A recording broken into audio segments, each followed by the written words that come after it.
This video is going to be all about Chaturanga arms. What do I mean by that? How to get strong in your arms to be able to accomplish Chaturanga. There's a phrase in yoga which is practice and all is coming, but that's not really the case with Chaturanga. If you're not prepared for Chaturanga, which is the yoga push-up or the reverse push-up, you can injure yourself. So here are a couple of things that you can do to prepare for Chaturanga intelligently. I'm going to give options with and without weights. I'm Dr. Ariel Foster. I'm a physical therapist and a longtime yoga teacher. And before we start, I want to explain the most important muscle in Chaturanga. In this pose or this action, the most important muscle is your triceps. So the muscle on the back of the upper arm that is slowly lowering you down, preventing you from flopping to the floor. The muscle as a whole is lengthening as it contracts. This is called an eccentric contraction. There's a concept called specificity of training, which means the closer you can get to the actions the muscle will actually do in the quote performance, the more adapted your body will be to that action. So with Chaturanga, slowing down the eccentric proportion of the triceps action is really important. It's also really important to have a nice sling of muscles across the front of the chest and across the back. So let's get going. The first exercise I recommend for building strength for Chaturanga is a chest press. I'm going to be using two 8-pound weights. And if you have a bolster or a rolled up towel, or you can even roll up a yoga mat under your spine for this exercise, that can be helpful. Start by positioning your back over the bolster or rolled up yoga mat. Bring the weights close to chest height, so your elbows are below the height of the body. And you're going to want to keep your glutes active here if they're not touching the floor. A regular chest press is arms going straight up towards the sky, right over the center of the chest. To make it more specific to Chaturanga, you can bring your elbows as close to the sides of your trunk as you'd like. Keep your forearms vertical the whole time. Don't be afraid as you do this to give a little bit of an extra push at the end. This is for serratus anterior, so you're going to be getting a little bit extra if you go through the full range of motion rather than stop while your shoulder blades are still kind of rooted onto your back. So let your shoulder blades wrap around your sides. That's called protraction of the shoulder blades. And complete somewhere between 8 and 12 of these. If you can do more than 12, certainly more than 15 without a lot of muscle fatigue, you're picking weights that are too small. If you don't have weights at home that are an appropriate size, you can get close to that action or that muscular contraction that we're seeking by doing the eccentric portion of a push-up, optionally on an elevated surface and optionally on your knees. So I'm going to show the most accessible version that I can create in this little setup here, which is to put your hands on the bolster or the yoga mat, be on your knees, lean forward until you get a straight line with your body, and then focus on the slow lowering down portion.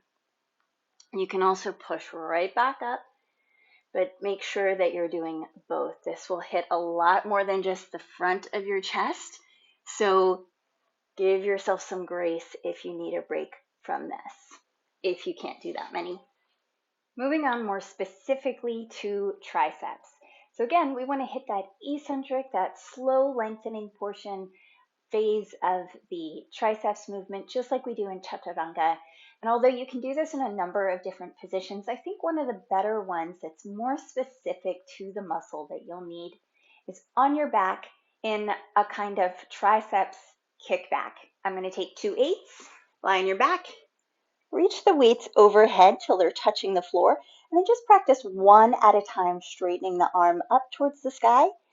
Or you can do both, but while you're getting the pattern, go ahead and just do one. And then you want to focus, once you get that pattern, on the ultra slow lowering down. Again, if you can do more than 10 or 15 of those without any kind of local muscle fatigue in the back upper portion of your arms where the triceps surae is located, you can go bigger. And for the folks who don't have weights at home, another option is to do triceps dips. Now the easiest way to practice this is in an armchair where you scoot to the front of the chair, you hold onto the arms, you lower your body weight.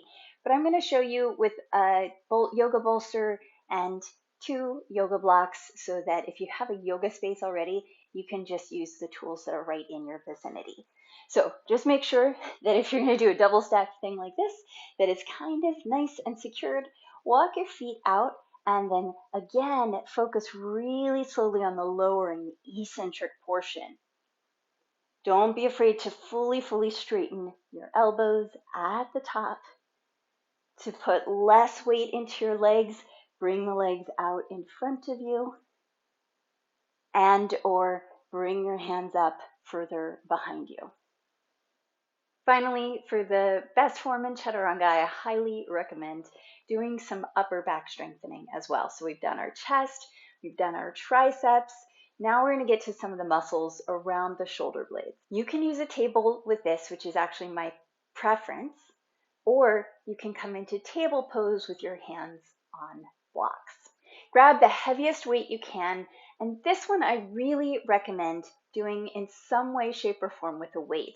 If you don't own any weights, grab a canvas bag. Everybody has those in their homes, and fill it with as many books as you need to give it a nice heft. I'm using 12 pounds here.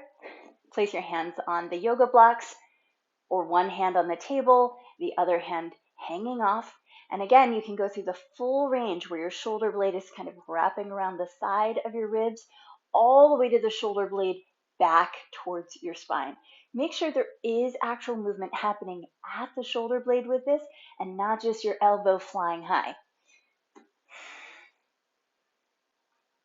It should feel like you're exposing the front of your armpit a little bit. So I have set up here one hand on the block so that there's a little bit of an eccentric phase.